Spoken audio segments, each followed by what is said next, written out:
Government की writ को हर सूरत में कायम रखा जाएगा। तो अब खुद गिरना चाह रहे हैं तो उनको कौन रोके? इमरान नियाजी का पेज फट चुका है और आज से अदम एतमाद की तहरीक शुरू हो चुकी है। मसला कोई और है और पेश किसी और तरीके से किया जा रहा है। मैं तो मरियम नवाज को 2018 से वजीर आजम देख रहा हूँ। इससे काबिल आपके पास कोई लीडर है?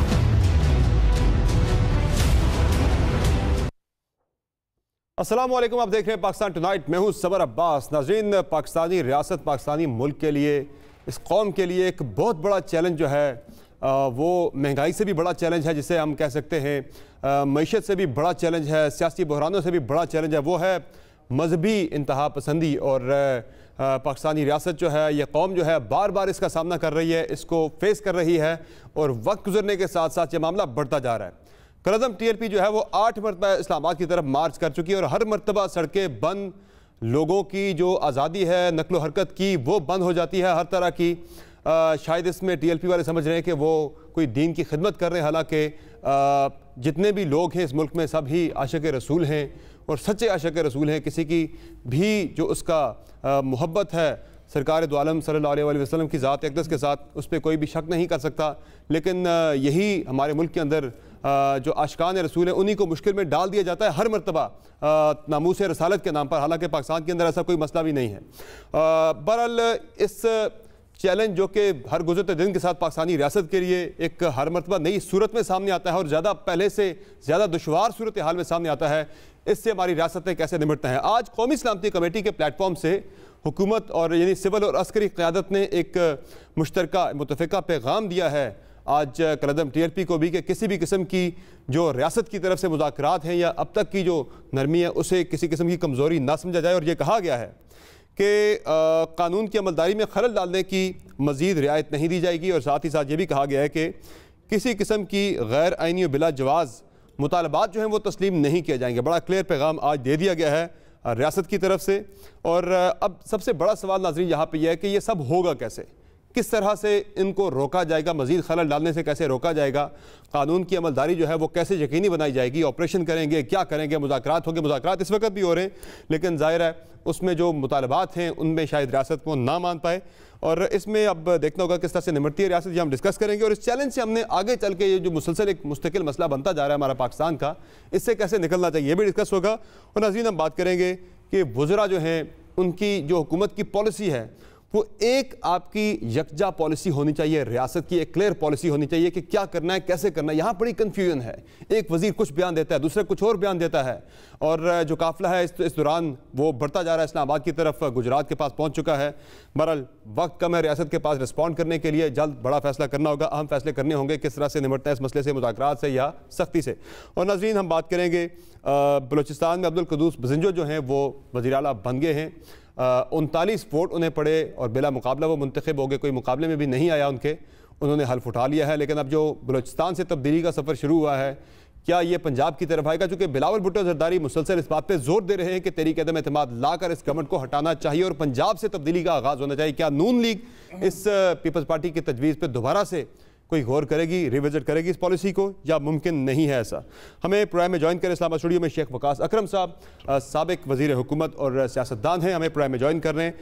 आरिफ मीर भट्टी साहब सीनियर साफ़ी तजज़ियाकार हैं और हमें ज्वाइन कर रहे हैं शहजाद चौधरी साहब सीनियर तजज़ियाकार। बहुत शुक्रिया आप तीनों मेहमानों का, आपने प्रोग्राम में कीमती वक्त दिया। सबसे पहले नाज़रीन ज़रा आपको कौमी सलामती कमेटी का जो अहवाल है इजलास का वो आपके सामने रखते हैं कि वहाँ फैसले क्या हुए। बड़े इंपॉर्टेंट फैसले हुए कलअदम TLP के मार्च से निपटने के लिए।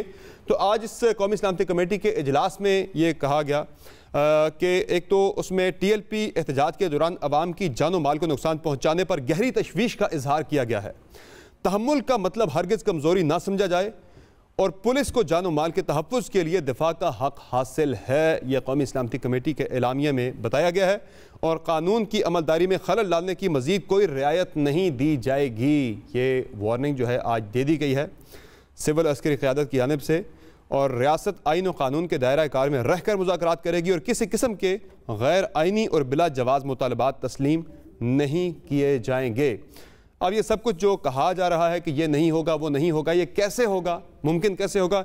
शेख वकास अकरम साहब, आपकी क्या राय है? जो गवर्नमेंट कह रही है कि एक तो वो कह रहे हैं कि कानून की अमलदारी जो है वो यकीनी बनाई जाएगी, मजीद इसमें खलल नहीं डालने दिया जाएगा, मुतालबात जो हैं गैर आइनी नहीं माने जाएंगे, और साथ ही साथ वो कह रहे हैं कि कमज़ोरी ना समझा जाए जो इस वक्त हो रहा है, और पुलिस को दिफा का हक हासिल है। ये सब हो पाएगा? देखें जी, हुकूमत की अमलदारी तो होनी चाहिए और रियासत की रेट भी होनी चाहिए। मैं इसका सबसे बड़ा हामी रहा हूँ माजी में और आज भी हूँ। मैं ये समझता हूँ कि भाई किसी भी शख्स को या ग्रोह को ये इजाज़त नहीं होनी चाहिए। बिल्कुल। मगर यहाँ पे इस सारे सिलसिले के तनाजुर में अगर आप देखें तो ये एक मिसमैनेजमेंट नज़र आती है। इसके अंदर किसका कसूर है, किसका नहीं, इसके गहराई में हम जाएंगे तो बहुत बात आगे चली जाएगी। चीज़ें बहुत आगे आ गई हैं कि किसने किया, क्यों किया, क्या होना चाहिए था। आज शेख रशीद साहब का बयान आया, उन्होंने कहा जी मैंने जो मुआहदा किया था मैंने वज़ीर आज़म के कहने पे किया था। बिल्कुल। अब अगर आपने वज़ीर आज़म के कहने पे किया था और वो TLP वाले ये कहते हैं कि अपने मादे की पासदारी करें, वो आपने डिले किया एक दफ़ा, दूसरी दफ़ा, तीसरी दफ़ा, और फिर उसके लिए क्योंकि ये एक, मैं ये समझता हूँ कि ये एक रिलीजियस सेंटिमेंट है, हुब्बे रसूल, हुर्मत रसूल, उसके लिए लोग माजी में भी जब भी निकले हैं कोई ना कोई जो है ना वो चीज़ जो है वो ऊपर नीचे ज़रूर हुई है। वो निकल आए हैं, उनके 3 मुतालबात थे। मैं ये समझता हूँ कि हुकूमत और वो गैर आइनी उनमें से कौन सा मुतालबा है? अगर आप कहते हैं कि इसको छोड़ना गैर आइनी है साद को, तो मुझे शेख रशीद साहब बताएं कि 350 बंदे जो छोड़े हैं वो कौन से आइन के तहत छोड़े हैं आपने? अगर मैं इनसे पूछूं कि ये कहते हैं कि 4 शेड्यूल से उनके बंदों को निकालना गैर आइनी है, तो फिर भी ये गलत कहते हैं, क्योंकि माजी में पिछले 3 साल में मैं लोगों के नाम जानता हूँ बाकी कलदम तंजीमों में से जो इस हुकूमत ने निकाले हैं उनको फैसिलिटेट करने के लिए, क्योंकि पंजाब में इनकी उस कलदम हुकूमत के साथ जो है वो अलायंस है। ठीक है। अब तीसरा कि जी आप मुआहदे के मुताबिक फ्रांसीसी सफ़ीर वाला मामला वो ले जाएं पार्लियामेंट में, इस मुतालबे में कौन सी गैर आइनी बात है? वो सफ़ीर को हम निकाल नहीं सकते, पार्लियामेंट के अंदर तो ये मामला ऑलरेडी आ चुका है। अब किसी के कहने पे एक ग्रोह उठे, जत्था उठे, कल बोले जी सर किसी के कहने पे निकाल दें, फलां को निकाल दें, नहीं, किसी के कहने पे नहीं उठा ना। मैंने आपको पहले बताया कि आपके इस वक्त के वज़ीर दाखिला ये कह रहे हैं तो रियासत कि जो मुआहदा किया था वो मैंने वज़ीर आज़म के कहने पे किया था। इन लोगों को जो बे रसूल में निकले हैं इनको तो आप कह रहे हैं ये ऐसे कर रहे हैं, वैसे कर रहे हैं, इनमें तालीम की भी कमी होगी, सब कुछ होगा। तो ये लोग जिन्होंने मुआहदे पे दस्तखत किए थे इनकी अकल कहाँ चली गई थी उस वक्त? तो इसमें गैर आइनी बात कौन है? जिस वक्त गवर्नमेंट एक मुआहदे पे दस्तखत उसके 2 वज़रा वज़ीर आज़म के कहने पे बकौल शेख रशीद करते हैं। अब अगर आपके साथ ये मुआहदा होता और आप हुकूमत से ये बात कहते कि इसको पूरा करें, इसमें गैर आइनी कहाँ से आ गया? मैं ये समझता हूँ कि क्योंकि हुकूमत ने खुद ये गलतियाँ की हैं और ख़ुद ट्रैप हो गए हैं अपने ही किए हुए एक्शंस में, ये अब फंस गए हैं। आसान हल इसका ये है, क्योंकि ये सारी डिस्कशनें ना पिछले 4 दिन से टीवी पे हो रही है, की होया तो की नहीं होता। हल की तरफ जाना है, हल सीधा सीधा है जी। जिस तरीके से वो 350 बंदे आपने छोड़े हैं उसी तरीके से आप साद रिजवी को रिहा करें, और फिर आप साद रिजवी को ये जो है ना मुज़ाकरात शूरा की बजाय साद रिजवी से करें और उसे कहें कि अपने इन नौजवानों को तुम जाके बताओ कि ये बात हम पार्लियामेंट में लेके जाएंगे, और पार्लियामेंट में लेके जानी चाहिए।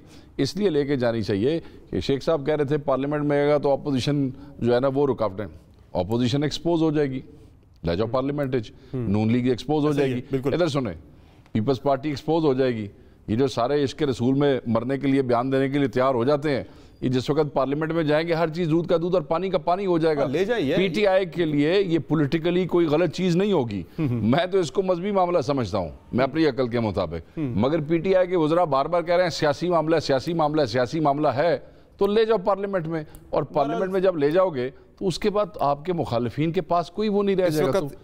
इस वक्त जनाब जो उनकी डिमांड चल रही है ना, जो गवर्नमेंट के साथ मुज़ाकरात चल रहे हैं, उसमें यही जरा ये बता रहे हैं कि उनके 3 बड़ी डिमांड्स हैं। एक वो कह रहे हैं कि साद रिजवी को रिहा किया जाए, बताया मैंने आपको, ठीक है। दूसरा वो कह रहे हैं कि शेड्यूल फोर्स से बंदे निकाल, वो भी मैंने आपको बताया। और तीसरा वो कह रहे हैं कि एहलकार जो पुलिस के कत्ल हुए हैं उनके मुकदमात वापस लिए जाएँ। जो यहाँ पर उन्होंने शहीद कर दिए 4 पुलिस एहलकार, उनके वो कह रहे हैं मुकदमात वापस ले लें आप।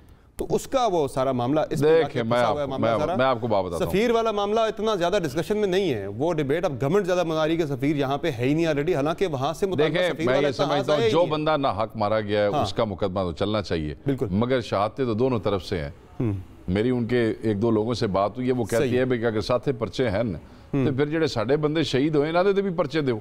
मॉडल टाउन का पर्चा तो नवाज शरीफ तक पे दे दिया था, शहबाज शरीफ पे दे दिया था, परवेज रशीद पे दे दिया था, आबिद शेर अली पे दे दिया था। वो नक्श अमन अगर वहाँ पे होगा, निकलेंगे बाहर, पुलिस के पास तो कुछ नहीं था पहले, यहाँ से तो सिर्फ शेलिंग हुई थी, वहाँ से फायर हुआ तो पुलिस ने उस पर जवाबी कार्रवाई की। यही फार्मूला आप मॉडल टाउन में इस्तेमाल कर लेते।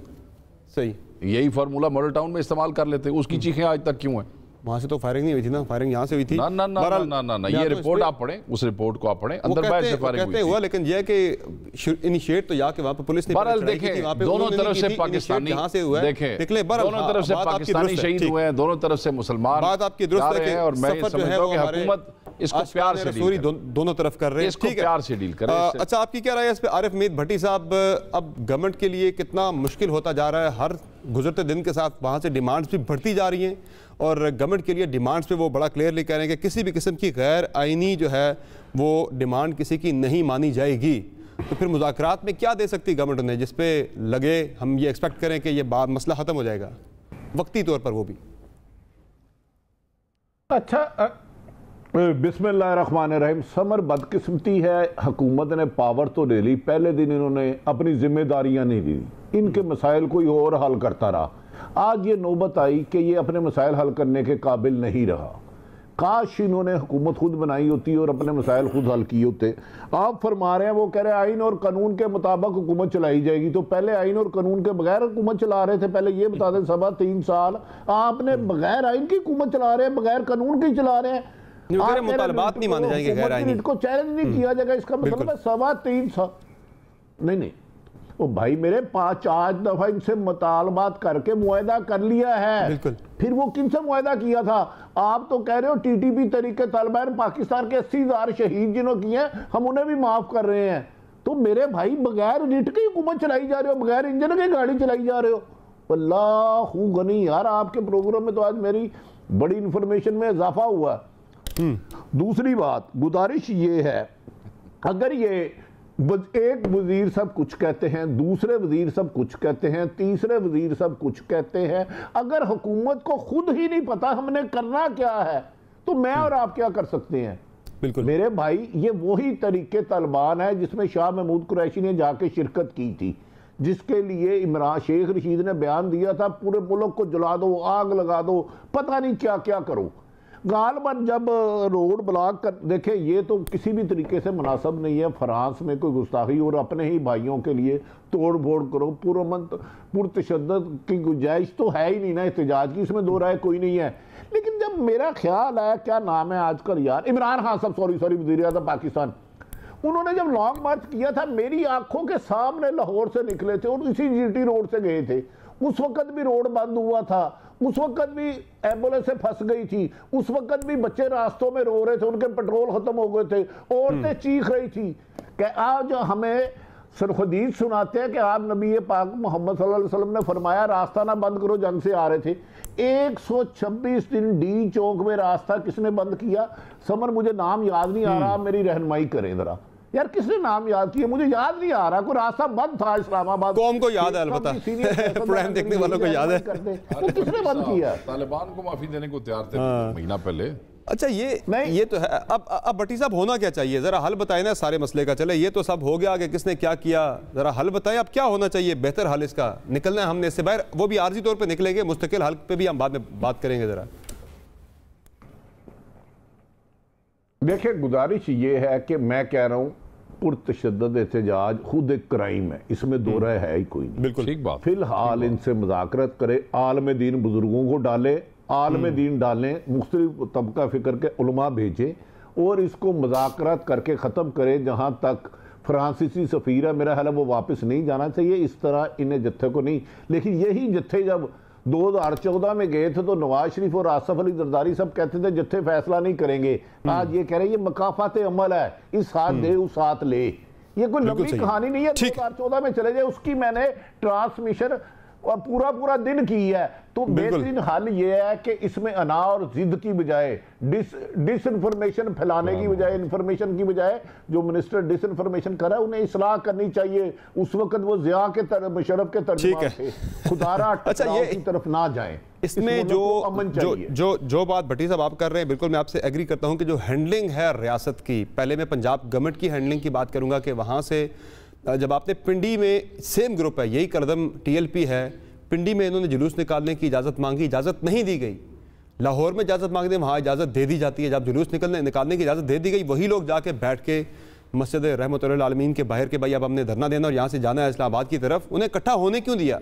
अब वही पंजाब है, पिंडी में पॉलिसी हो रहा है, एक ज़िले के अंदर दूसरे ज़िले के अंदर आपकी पॉलिसी हो रहा है। पहले गलती तो पंजाब गवर्नमेंट की थी, इन्हें इकट्ठा होने दिया। उसके बाद फिर हैंडलिंग जिस तरह से की गई, चौधरी निसार ने भी इनको हैंडल किया था। निकले थे ये लाहौर से, रास्ते में शेलिंग कंटेनर रुकते रुकाते, कहीं खंदकें नहीं खोदी, कहीं ऐसा कुछ भी नहीं किया था, मार धाड़ नहीं थी, कोई बंदा नहीं मरा था। वो कम होते होते होते होते एंड पे डी चौक बहुत थोड़े से लोग पहुंचे थे, चांद एक मुट्ठी भर लोग पहुंचे थे, इंपैक्ट उसका खत्म हो गया था रास्ते में। अब जो कन्फ्यूजन की हम बात करें, शहजाद चौधरी साहब ज़रा आपको सुनाते हैं जी हमारे वुज़रा इस मामले पे जो मुआहिदे की बात मैं ज़रा पहले करूंगा। मुआहिदे के हवाले से वुज़रा की जो बयानात हम सुन रहे हैं, कोई कुछ कह रहा है, कोई कुछ कह रहा है, मुकम्मल तजाद है वुज़रा के। ज़ाहिर पॉलिसी के अंदर भी ये फुकदान हमें नज़र आ रहा है। तभी ज़रा सुने जी वुज़रा इस बारे में क्या कहे, प्राइम मिनिस्टर भी इस पर ऑन द रिकॉर्ड क्या कह चुके हैं, ज़रा सुने। PM was not informed, PM consent इसमें नहीं था। वाडा को मैंने बात की है, उसे कहा कि आपने गलत किया है। हमारी टीम इनके साथ टीएलपी के साथ बात कर रही है। हमने ये फैसला किया, मुआहिदा हो गया कि जो इन्होंने अपनी डेट दी थी फरवरी की, ये चली गई अब 20 अप्रैल के ऊपर, और 20 अप्रैल के बाद मुआहिदे के तहत हम पार्लियामेंट के अंदर ये जो इनकी डिमांड्स हैं वो रखते। मैंने दस्तखत प्राइम मिनिस्टर साहब से पूछ के किए थे जी। अब ये शेख रशीद साहब कह रहे हैं मैंने वज़ीर आज़म से खुद मुआहिदे पे दस्तखत करवाए थे, जबकि फैसल वाडा साहब कह रहे हैं कि प्राइम मिनिस्टर को इस बारे में पता ही नहीं था, जिन्होंने किए हैं वो खुद इसके जवाब दें। तो इस पर ये जो हम पॉलिसी का फुकदान देख रहे हैं, ये सिर्फ यहाँ तक नहीं है, मुआहिदे तक नहीं है, बल्कि फवाद चौधरी साहब मिलिटेंट ऑर्गेनाइजेशन डिक्लेयर करने की बात कर रहे हैं, उनके खिलाफ ताकत के इस्तेमाल की बात कर रहे हैं, जबकि शेख रशीद साहब उन्हीं से जाके माफ़ी मांग रहे हैं उनके ब्याह पे। ये क्या हो रहा है, ज़रा ये भी सुन लें। हिंदुस्तान के अकाउंट्स तरीके लब्बैक को सपोर्ट कर रहे हैं। कालेदम तरीके लब्बैक है, इसको मिलिटेंट पार्टी के तौर पर ट्रीट किया जाए। मैं माफ़ी मांग लेता हूँ, उसकी बुनियाद पर मैं माफ़ी मांग लेता हूँ। एक वज़ीर जो है वो भारत से फंडिंग की बात कर रहा है, वो मिलिटेंट ऑर्गेनाइजेशन के तौर पर डील करने की बात कर रहा है, दूसरा वज़ीर माफ़ी मांग रहा है फवाद चौधरी साहब के बिहाफ पे। ये इतना बड़ा क्लियर जब तजाद होगा शहजाद चौधरी साहब, तो फिर ये मामला कैसे हल होंगे? देखिए, पहले आज तक कैसे हल हुआ है? 5-6 दफ़ा आके बैठ गए या 3-4 दफ़ा बैठ गए यहाँ पे आके पिंडी में, तो हमने कैसे उनको हल किया? जो रियासत है या जो हुकूमत होती है, वो जब उसके हाथ से तमाम चीज़ें निकल जाती हैं तो फिर उसको गिव इन करना पड़ता है। बिल्कुल। अभी जैसे कि अभी बात हो रही थी, शेख साहब बात कर रहे थे, वो कह रहे थे कि अभी गुजरात, या आपने जिक्र किया गुजरात पहुँचे हैं, और शेख साहब और आपने 3 उन कंडीशंस का जिक्र किया कि एक साद रिजवी को रिहा करो, शेड्यूल 4 से बंदे छोड़ो, और तीसरा मुकदमे जो है उनको ख़त्म किया जाए। अच्छा, ये तो बुनियादी तौर पर तो एक चीज़ है कि जो लॉ एंड ऑर्डर के तहत चीज़ें आती हैं, जो गैर कानूनी है, जहाँ पर जुल्म हुआ है, जहाँ पर जुर्म हुआ है, उनको तो परसू करना चाहिए, उनको प्रोसिक्यूट करना चाहिए, इसमें कोई शक नहीं। लेकिन इस वक्त गुजरात में बैठे हैं, यकीन माने ये जब जेलम तक पहुँचेंगे ना, तो जेलम तक आप समझें कि इन 3 के साथ 1-2 और शिकें भी ऐड हो जाएंगी। ये अगर यहां तक आ गए ना, यानी रियासत इसी तजब्जब में रही कि इनको रोकना है कि नहीं रोकना, कौन रोकेगा? ये हमारे दुश्मन है कि हमारे दोस्त हैं? ये समाज के अंदर से उठे हैं या समाज के बाहर से कहीं से आ गए हैं?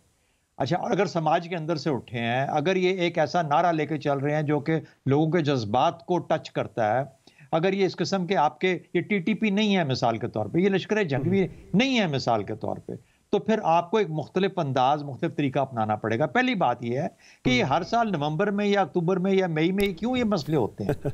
ये बीच में हुकूमत सोई रहती है, मौसमी हुकूमत को ख्याल नहीं आता कि ये बीच में 4-5-6 महीने का जो काम है, इसके अंदर ये हर साल नवंबर में के महीने में, अक्टूबर में आके बैठ जाते हैं। तो इनके साथ बात कर ली जाए, इनको समझा दिया जाए कि फ्रांस के वज़ीर सफ़ीर को हम नहीं भेज पाएंगे, हम ये, भाई there is so much time. आप साहब रिजवी को उठा के एक के बाद एक आपको उसको बंद कर देते हैं। 98 मुकदमात हमें फवाद चौधरी साहब बताते हैं इनके खिलाफ है। अच्छा, 98 मुकदमात हैं, ये FIR हैं, तो लेके आओ सामने मुकदमे बनाओ, उनको इंडाइट करो, उसको पर्दे जुर्म आयद करो, ले जाओ उसको, किस किस्म का ये कानून है? अगर हम कानून की अमलदारी की बात करते हैं, लेकिन कानून की अमलदारी रियासत को भी उतनी करनी पड़ती है जितनी किसी और को करनी पड़ती है। तो मेरा अपना ख्याल है कि सरासर A to Z फेलियर है, ना समझ है ना। ये तो एक दिन को ये समझ नहीं आती कि हम शेर हैं कि हम गिदड़ हैं।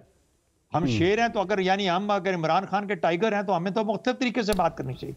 मेरी अपनी नज़र ये है, मैं पिछले 4-5-6 दिन या जब से मसला स्टार्ट हुआ है इसको बड़ा क्लोजली हम सब देख रहे हैं कि खान साहब के इर्द गिर्द जो एडवाइस है ना, जो उनको बताया जा रहा है, जो नसीहत, जो रास्ते बताए जा रहे हैं, वो मेरा ख्याल है उनके हक में और मुल्क के हक में नहीं है।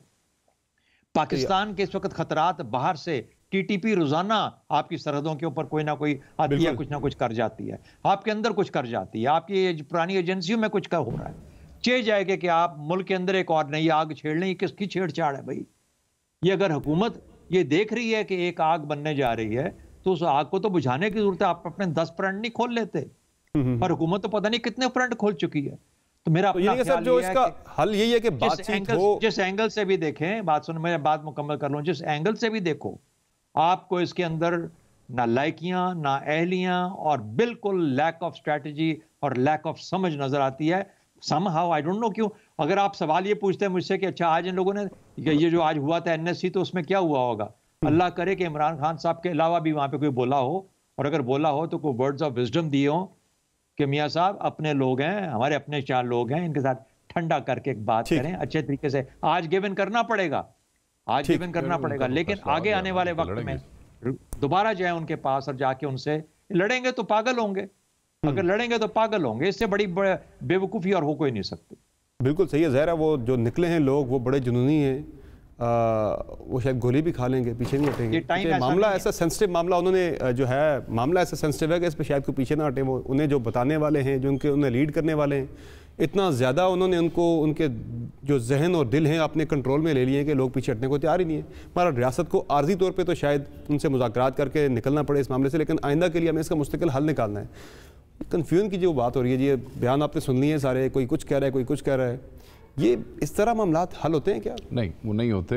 एक्चुअली किसी को समझ नहीं आ रही कि इसको हैंडल कैसे करना है, स्ट्रैटेजी क्या है, इसलिए कि टॉप लेवल पे क्लैरिटी नहीं है। ये बेचारे जब अपने हलकों को देखते हैं, ये बड़ी अहम बात है, तो फिर उस वक्त इनको ये टेंशन होती है कि कल जो आशिकान रसूल है, या खसूसन बरेलवी मकतबा फ़िक्र के लोग हैं, या खसूसन जो पीरों आस्थानों से मुतल्लिका लोग हैं, वो हम वहाँ जाएंगे तो कैसे जाएंगे? तो उस वक्त इनकी टोनें जो हैं वो बिल्कुल माइल्ड हो जाती हैं, फिर तरले मिलते मुज़ाकरात वाली बात करते हैं। दूसरी तरफ जब ये देखते हैं कि खान साहब जो हैं वो अपनी जगह पे डटे खड़े हैं, अब खान साहब के साथ भी नंबर लगाने हैं, खान के से भी बेइज्जती नहीं करवानी शाम को जाके, भैया तो क्या क्या है टीवी पे। ये वाली जो बात आप कर रहे हैं, ये वाली जो बात आप कर रहे हैं कि हलकों के अंदर से भी जा रहा है, हर जो पॉलिटिकल बंदा है, सियासतदान है, जिसने हल्का अपना देखना है, उसके लिए भाई ये बड़ा चैलेंजिंग है कि लेकिन सर जो खान साहब ये कहते हैं, हम वज़रा भी कहते हैं कि सबसे ज़्यादा ख़त्म नबूवत के मामले पे तो हम मुकदमा लड़ रहे हैं, रियासत के लेवल पे लड़ रहे हैं पूरी दुनिया के साथ, कह रहे हैं हमारे ऊपर आके ये सवाल उठाना, ये इस पे खान साहब शायद कौम से खिताब भी कर रहे हैं, जरा बताने के लिए कि परसों कर रहे हैं खिताब। देखें, जब आप अपने घर में इस चीज़ को हैंडल नहीं कर रहे, अपने घर में इस चीज़ को डिस्करेज कर रहे हैं, अपने घर में इस मामले से जान छुड़ाने के लिए झूठे मुआहदे कर रहे हैं, बे करके आप दौड़ गए, उसके बाद वो हमारे यहाँ ऐसे होता ना, वो कहता जी मेरे गली दे विच पानी होवे ते भावें अगले घर मोटरवे बनी हुई मैनू कीजिए। आप जो मर्जी बार कर रहे हैं, जो यहाँ जो लोग मौजूद हैं, जब इनके सेंटिमेंट्स को आप नहीं कैटर कर रहे, ये सिर्फ मामला फहमी की बात है। ये खुदा न खास्ता न वो इनके दुश्मन है, ना शायद खान साहब इनके दुश्मन है, कोई एक दूसरे का दुश्मन नहीं। मामला फहमी या सैनिटी जो है ना, सैनिटी जहाँ प्रिवेल करेगी ना जी समर भाई, वहाँ ये मामला हल हो जाएगा। मैं तो बड़े ना हम्बल तरीके से, खान साहब का मैं क्रिटिक भी हूँ, मगर बहरहाल वो हमारे वज़ीर आज़म है, मैं तो उनसे रिक्वेस्ट करूँगा कि इसको मामला फ़हम तरीके से, तहम्मुल से, बड़े प्यार मोहब्बत से इसको हल कर लें। ये मसला आज आप डंडे से शायद किसी न किसी जगह पे देखें, अगर आप डंडा इस्तेमाल करेंगे खून खराबा दोनों तरफ से होगा, ऐसा ही है, जाने जी, क्योंकि वो ये समझते हैं कि हम, मैं आपको छोटी सी मिसाल देता हूँ, दोनों तरफ पाकिस्तानी। मेरी एक फैक्ट्री का सेल्स का नौजवान था फैसलाबाद में, वो 4 दिन पहले रिज़ाइन करके चला गया, ये कह के कि जी पता नहीं बाद में इश्क़ रसूल में शहादत का मौका मिले या ना मिले, मैं जानदा पे जी, इस्तीफ़ा दे के चला गया। इस किस्म के लोग निकले हुए हैं, आप किससे लड़ेंगे, कितने मारेंगे? अपनी पुलिस, बेचारे पुलिस वाले बेचारों का क्या कसूर है जी? ऐसा ही है। पुलिस का दिल करता है अपने लोगों के ऊपर फायर करने का, रेंजर्स का दिल करता है अपने लोगों पे फायर करने का, फौज का दिल करता है अपने बंदों को के साथ नहीं करता। सो ये the responsibility lies with the prime minister to tackle it with wisdom. ऐसा ही है, और वो अभी प्रिवेल नहीं कर रहा है। तो मैं बिल्कुल मतलब हाथ जोड़ के भी कहना पड़े तो मैं खान साहब को कहूँगा इस मसले को प्यार मोहब्बत नाल कर लो, और अल्टीमेटली आपने करना है। आपका जो ट्रैक रिकॉर्ड रहा है, नुकसान ज्यादा हो ट्रैक रिकॉर्ड रहा है, आप हमेशा ऐसी किधर बल्कियां मारते हैं 7 मरतबा ਤੇ ਉਸ ਤੋਂ ਬਾਅਦ ਆਖਰ ਤੁਸੀਂ करना वही ਹੁੰਦਾ ਜਿਹੜਾ ਹਮੇਸ਼ਾ ਲੋਕ ਤੁਹਾਨੂੰ ਕਹਿੰਦੇ, अल्टीमेटली यही कुछ होना। अच्छा, ये आरिफ मीर भट्टी साहब, अब ये जो मामला है माजी का अगर हम ट्रैक रिकॉर्ड देखें, ये 8वीं मरतबा ये लोग आ रहे हैं, इससे पहले 7 मरतबा आए हैं। अब हर मरतबा ऐसा ही होता है कि हमें कोई ना कोई जो है यकीन दहानी करा के उठा देते हैं, ये उठते नहीं है। अब पिछले हफ्ते भी आपको याद है, ये 3 दिन पहले शेख रशीद साहब ने बड़ा क्लियरली कहा था पिछले हफ्ते कि भाई ये लास्ट संडे की बात है गालिबन, जिसमें शेख साहब ने कहा था कि भाई अब ये हो गया मसला, मेरी इनसे बातचीत हो गई है, तो ये बस मुरीद के से वापस जा रहे हैं, लाहौर जा रहे हैं और GT रोड खाली कर रहे हैं, तो इनके साथ हम बातचीत करके सारे मामला हल कर रहे हैं। लेकिन उन्होंने नहीं मानी रियासत की बात। उन्होंने कहा नहीं, हमें यकीन नहीं, आप या पहले भी मायदे तोड़ चुके, हम आगे ही आएंगे। वो बढ़ते चले आ रहे हैं आगे। अब फिर आर्जी तौर पे हम शायद फिर उनसे मसला हल कर लें, कोई 2-4 उनकी बातें कर लें, लेकिन ये आर्जी तौर पर होगा। मुस्तकिल तौर पर जो हमने ये जो मौजूदा मसला है फ्रांसीसी सफ़ीर वाला, ये 3-4 दफ़ा इस पर पहले हो चुका है। हम यकीन दानी कराते हैं, फिर बाद में हमें बात भूल जाती है, हम भूलने के बड़े आदी हैं। तो इस मरतबा कोई उम्मीद रखें कि ये मसले का कोई मुस्तकिल हल निकालेंगे, चले पेश कर दें, हो ना हो वो अलग बात है। समर, आपके दोनों गेस्टों ने बड़ी खूबसूरत बातें की कि हर 3-6 महीने बाद निकलते हैं, क्या उस दौरान हुकूमत सोई रहती है? शहजाद साहब ने कहा अगर ये ऐसा मसला था तो उसको टैकल क्यों नहीं किया? बदकिस्मती है, अकल और सच बोलने की ताकत बाजार से नहीं मिलती। आपको इक़्तिदार तो कोई लेके दे सकता है, अकल नहीं लेके दे सकता। इसकी कोई कीमत नहीं है। मैंने किसी दुकान से इसको बिकते हुए नहीं देखा। अगर ये 6-8 महीने का गैप था तो भाई इनके साथ बैठते, मामला तय करते, इन्हें कहते भाई फ्रांसीसी सफ़ीर नहीं जा सकता या जा सकता है। 3-3, 4-4 मुआहदे करते हैं। सुबह आप कुछ करते हैं, दोपहर को कुछ कहते हैं, रात को कुछ कहते हैं, कहते हैं अभी मुज़ाकरात तय हो गए। पोलक में जेल से एक शख्स को निकालते हैं, इस्लामाबाद ले जाते हैं, कहते हैं 99% मुज़ाकरात क्लियर हो गए। अभी आपको आधे घंटे बाद खुशखबरी आएगी, दूसरा आता है और गवर्नमेंट की रिट नहीं करने दूंगा, मैं छड़ांगा नहीं। यार सुल्तान रही हो आप, अब फिल्मों में काम कर रहे हो, बिहेव लाइक ए मिनिस्टर। ये this is not proper way. आपके ऊपर जिम्मेदारी है, 20 करोड़ आवाम के आप नुमाइंदे हैं, वोट दिया या नहीं दिया, आप लोगों की जानो माल की हिफाजत आपकी जिम्मेदारी है, आपकी जिम्मेदारी। कुछ तो अकल करो यार। इतने 4-5-6 दफा आए हैं, इस मसले को आपने फॉरएवर हल क्यों नहीं किया बैठ के? पंजाब में उस शख्स को वजीर आला बना दिया है जो एक काउंसलर नहीं बन सकता, उसकी अहलियत ही नहीं है भाई, वो काम कर ही नहीं सकता। खुदा वो खान साहब की नजर में वसीम अकरम प्लस है, आवाम को ना दो। आपने GT रोड बंद किया हुआ है। देखे लाहौर कचहरी समर जुलूस था, इस्लामाबाद तक इन्होंने बंद कर दिया, खंदकें खोल दी। और ये किसकी अक्लमंदी है कि 10 दिन पहले इस्लामाबाद को आपने जेल बना दिया? ठीक है। अच्छा शहजाद चौधरी साहब, जरा इसके अब जो हल की बात कर रहे हैं कि मुस्तकिल हल, ये तो एक आर्जी हल की बात हमने की कि फिलहाल आप बातचीत करें, मामला फहमी दिखाएं, मुज़ाकरात करें और इन्हें उठा दें। आगे के लिए ये जो मजहबी जुनूनियत है, मजहबी इंतहा पसंदी है, हम देख रहे हैं कि इस पर जो हर साल हम देख रहे हैं इस पर शिदत आती जा रही है। इस्लामाबाद अब ज़्यादा फ्रिक्वेंटली बंद होना शुरू हो गया है। कैपिटल है, अब सारी दुनिया की एम्बेसीज हैं यहाँ पे, जो मैसेज जाता है दुनिया में बड़ा नेगेटिव जा रहा है कि कैपिटल आपका जो है पूरा यरगमाल बन जाता है हर 3-4 महीने के बाद। इसका मुस्तकिल हल कोई निकल सकता है या फिर अब ये होता रहेगा और एक आसान रास्ता मिल गया लोगों को? देखिए, बात यह है कि मोनोपोली ओवर वायलेंस तो सिर्फ और सिर्फ किसी भी जो रियासत होती है उसका हक होता है। कोई शख्स कानून अपने हाथ में नहीं ले सकता, कोई ग्रोह अपने कानून को अपने हाथ में नहीं ले सकता। ये तो एक गिवन चीज़ है, और जो कोई ऐसे करे वो रियासत का, हुकूमत का, कानून का, आइन का मुजरिम है, और उसके साथ मुजरिमों वाला सलूक होना चाहिए। और वो ये सलूक होता है कि आप उसके ऊपर मुकदमे दायर करें, उसको लेके आएँ अदालतों में, और वो तो काम, एक तो ये एस्पेक्ट है। और ये बुनियादी चीज़ है जिसको कि अगर हम फॉलो करें तो ये चीज़ हमारी बड़ी हद तक आधी चीज़ों को हल कर सकती है। दूसरी चीज़, हमें ये भी एहसास करना चाहिए कि हम जिस माशरे में रहते हैं, जिस किस्म का हम समाज हैं, वो उस समाज के अंदर ये जो नारा है, ये नारा हो, ये कितने लोगों को टच करता है? क्या मैं, आप, हमारे बाकी साथी आरिफ भट्टी साहब या शेख साहब, ये हम कह सकते हैं कि यार ये नारा हमारे दिलों को नहीं छूता? ये हर शख्स के दिल को छूता है। बिल्कुल। मैं अगले दिन एक चीज पढ़ रहा था, किसी ने कहा कि अल्लाह पाक ने जो अजम अरब वाले हैं उनको तोहफा दिया, तो क्या दिया? कुरान पाक। और हम चूंकि वो जुबान नहीं जानते थे तो हमारा तोहफा क्या था? नबी पाक सल्लल्लाहु अलैहि वसल्लम। ये फर्क है, इसलिए इतना इश्क करते हैं ये लोग, क्योंकि ये इनके पास जिस तरीके से ये पैगाम आया वो मुख्तलिफ है। ये समझने की बात है। अब बाकी तो आप बाज हर जगह फरमाते हैं, कम से कम इस बुनियादी फर्क को समझते हुए समाज की सेंसिटिविटी और सेंटिमेंट को समझे। अगर ये समझ लेते हैं तो फिर आप ये देखते हैं कि एक ग्रोह है, खादिम रिजवी साहब का अपना एक रुतबा था, उसको एक्सप्लॉइट करने वाले लोग भी आज मौजूद हैं, चाहे वो साद रिजवी की शक्ल में या किसी और शक्ल में।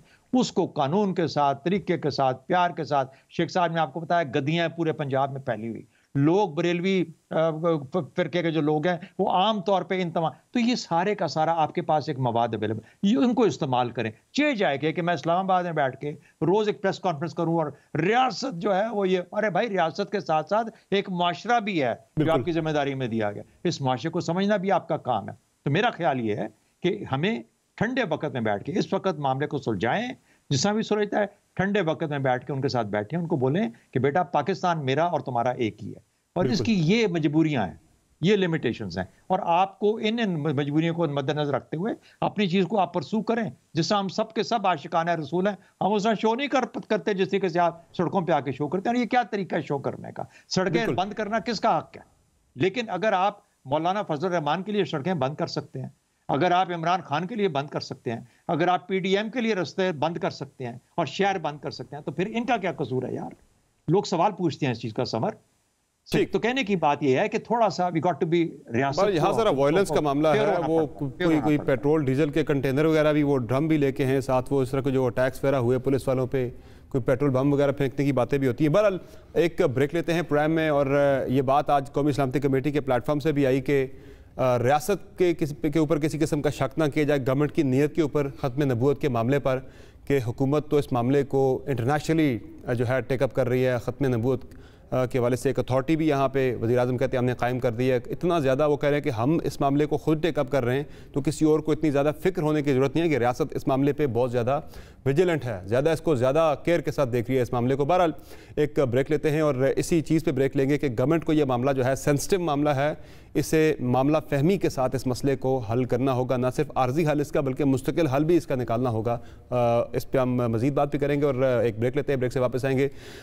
बात होगी जो तहरीक अदम एतमाद का बड़ा शोर है मुल्क के अंदर, आज बलूचिस्तान के बाद या किसी और सूबे के अंदर भी किसी वज़ीर आला की विकेट गिर सकती है। बात होगी ब्रेक के बाद, हमारे साथ रहिए।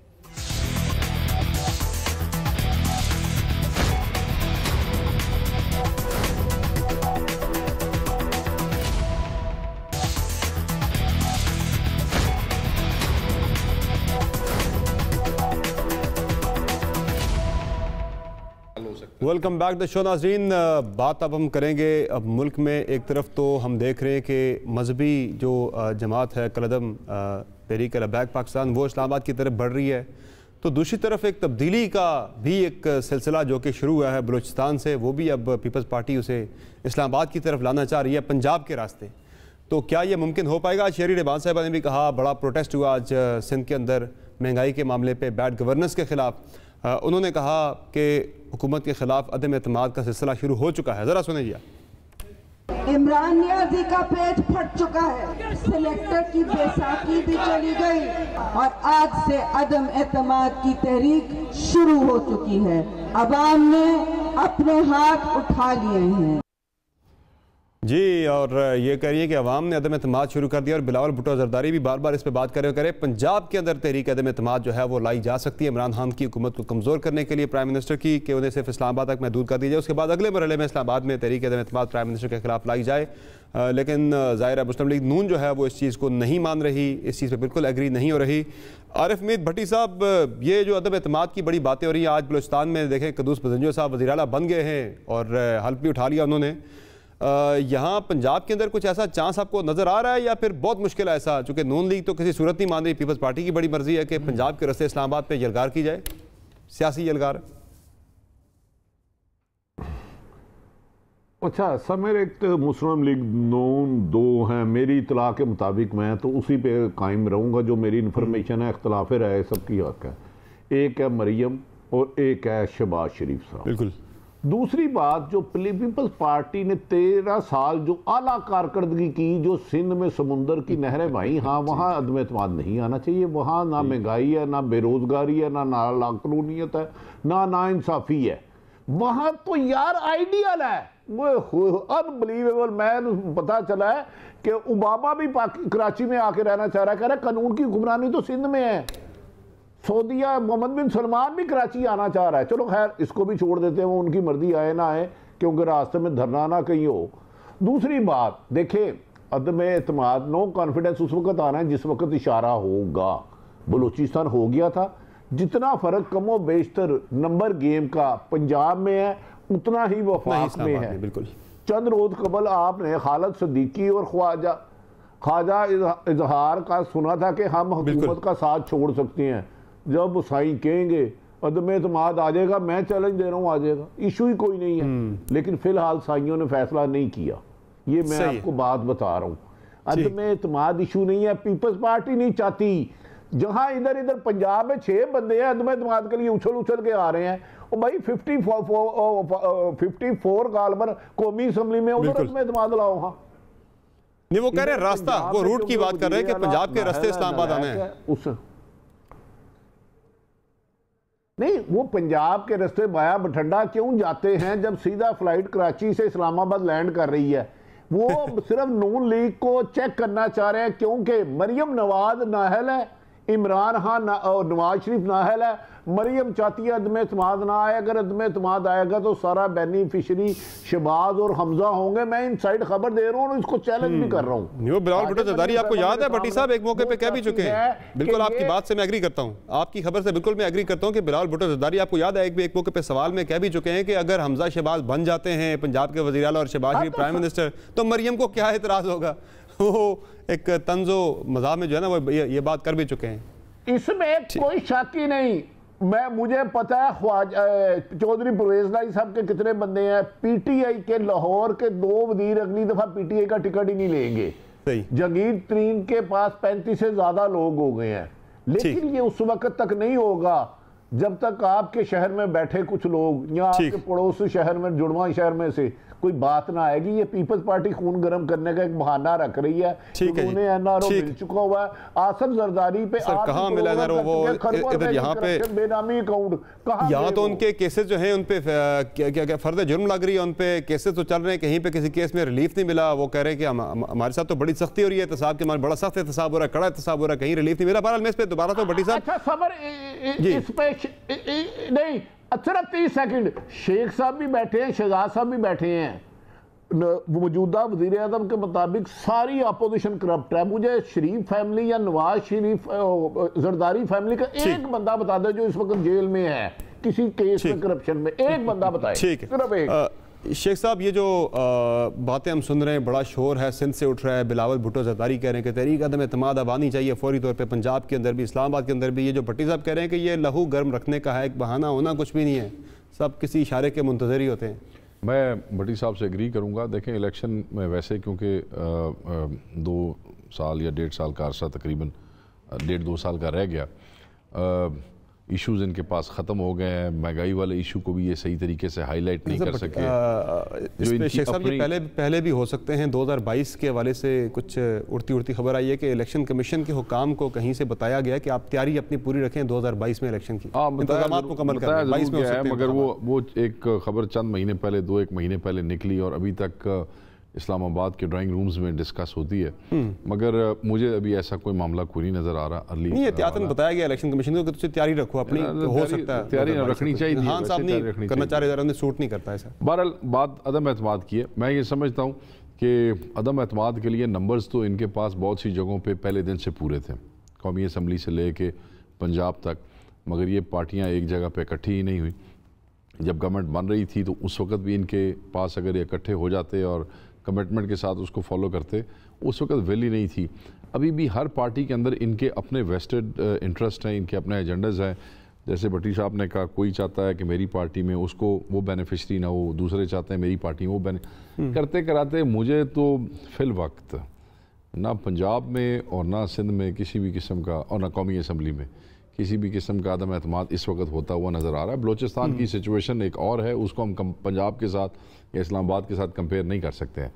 बहुत ताकत के असूल की लड़ाई थी। हाँ, वो एक और चीज़ है, वो वहाँ पे कोalition गवर्नमेंट और आगे पीछे वो सारा मामला था। रह गया इस्लामाबाद का मामला। इस्लामाबाद में और बहुत सारी चीज़ें हैं जो हुकूमत का सर लेके जा सकती हैं। ठीक है, इसी धरने की मिस हैंडलिंग हो जाए, बहुत ज़्यादा हो जाए, तो ये भी इनको घर पहुँचा सकता है। याद रखिएगा, ख़त्म नबूवत की जब तहरीक चली थी, आप माजी में देख लें, तो उसके एंड में मार्शल लॉ जो है वो इम्पोज हो गया था। बिल्कुल। तो अनहोनी भी हो सकती है, तो इसीलिए हमेशा एडवाइस किया जाता है कि आप एहतियात से चीज़ें लें। मैं इस कॉन्टेस्ट में तो नहीं, एक बात करता चलूँ कि साद रिजवी को रिहा न करने की जो हुकूमत की ज़िद है, उसका एक हल है अगर ये समझें तो, और वो यही है कि आप साद रिजवी को रिहा करके उसकी अपनी रिहाइशगाह पे नज़र बंद कर दें। ये आपके और उनके दरमियान एक आइस ब्रेक हो जाएगी और एक एतमाद की फ़िज़ा बन जाएगी।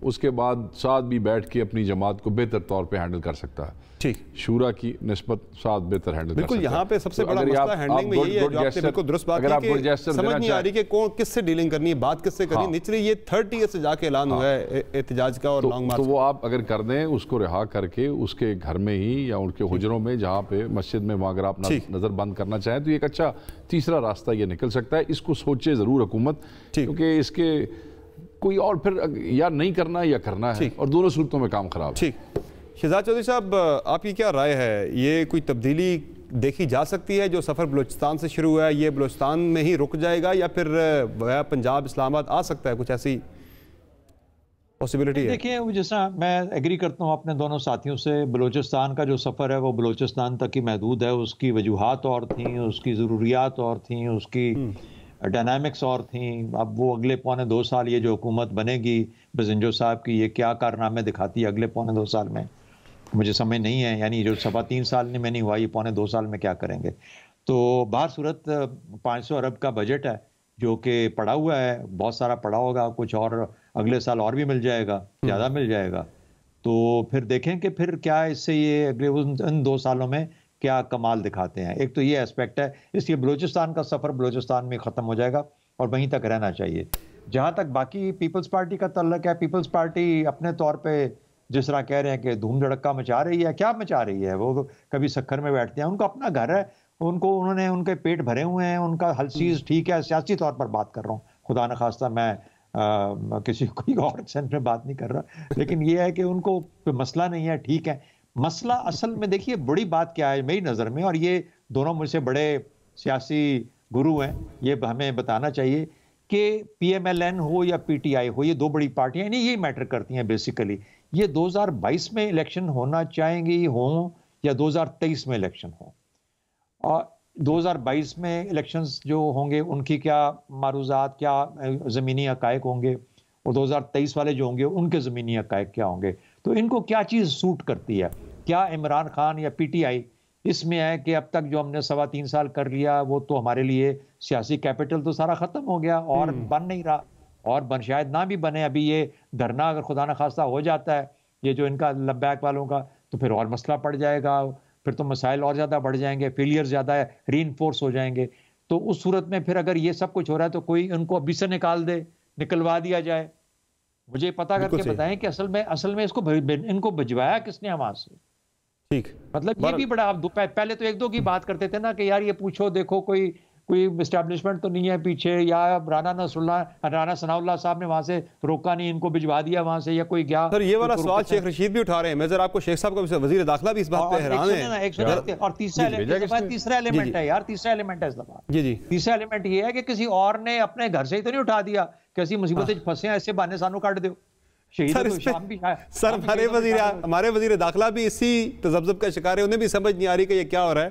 जरा मैं आपको सुनाता हूँ, उन्होंने इसका इजहार भी किया अपनी कंफ्यूजन का, जरा सुने जी। इशू कोई नहीं है, सिर्फ मैं समझ नहीं सका कि इशू कहाँ है। मुझे बास का शक पड़ता है कि मसला कोई और है और पेश किसी और तरीके से किया जा रहा है। वो कह रहे हैं मुझे शक पड़ता है कि मसला कोई और है, पेश किसी और तरीके से किया जा रहा है, और उन्हें भी समझ नहीं आ रही, क्लूलेस है हमारे वजीर दाखिला भी। जब तक आपको मसला समझना है उसका हल निकालना मुश्किल होता है। तो सबको पता है, मगर किसी की हिम्मत नहीं है बयान कर सके।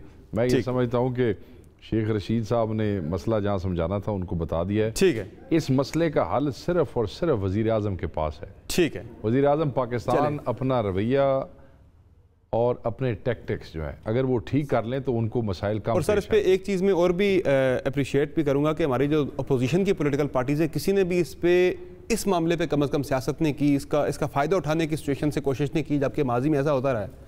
तो ये अप्रिशिएट करना चाहिए हमारी दीगर पॉलिटिकल पार्टीज़ को भी।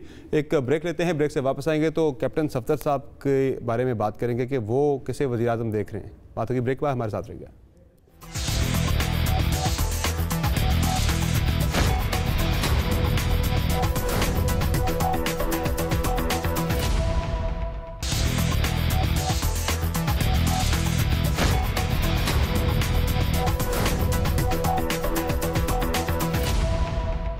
वेलकम बैक द शो नाज़रीन।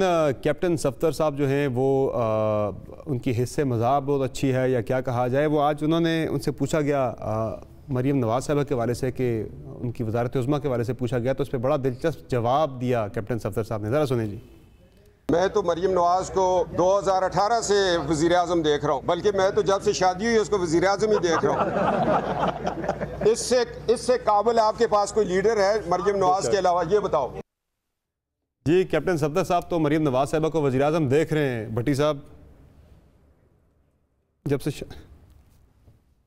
देखिए उन्होंने फरमाया जब से मेरी शादी हुई है उस वक्त से मैं वज़ीर आज़म देख रहा हूँ, तो ठीक है घर में लिख के रख लें जाती उम्र वज़ीर आज़म हाउस, वो नेम प्लेट बाहर लगा दें मरीम नवाज वज़ीर आज़म पाकिस्तान, जो हिस्ट्री में हो नहीं सकती, अदालत से ना है, अदालत से सजा याफ्ता। ठीक है सर, कैप्टन साहब ने कहता मैं ख्याल ठीक है सर, टाइम कम है सर, मुझे सोचता कोई और चलें। है। कैप्टन साहब ने एक आम पाकिस्तानी मर्द की नुमाइंदगी की है और हर पाकिस्तानी मर्द जो शरीफ आदमी है उसकी बीवी उसके लिए वज़ीर आज़म ही होती है। जी आपका इस पे शहजाद चौधरी साहब कमेंट आपका। मेरा कमेंट वही है जो भट्टी साहब ने दिया था कि मुस्लिम लीग दो हिस्सों में बटी हुई है, एक शहबाज शरीफ की मुस्लिम लीग है, एक मरीम नवाज की मुस्लिम लीग है। अब बिल्कुल ये इनका तल्लुक मरीम नवाज की मुस्लिम लीग से, तो उनके लिए वही वज़ीर आज़म। बिल्कुल सही है। और लेकिन बीवी को तो होम मिनिस्टर कहा जाता है, उन्होंने वज़ीर आज़म बना दिया। इसी पे प्राइम क्लोज करते हैं।